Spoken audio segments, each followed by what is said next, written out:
আউযুবিল্লাহি মিনাশ শাইতানির রাজিম। বিসমিল্লাহির রহমানির রহিম।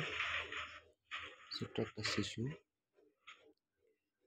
কিভাবে দরজাটা খোলে আপনারা পর্যায়ক্রমে দেখতে থাকুন। সে তার মাথা কিভাবে কাজ করে। একটা দরজা বন্ধ, এই বন্ধ দরজা খোলার জন্য তার মাথাটা কিভাবে কাজ করলো।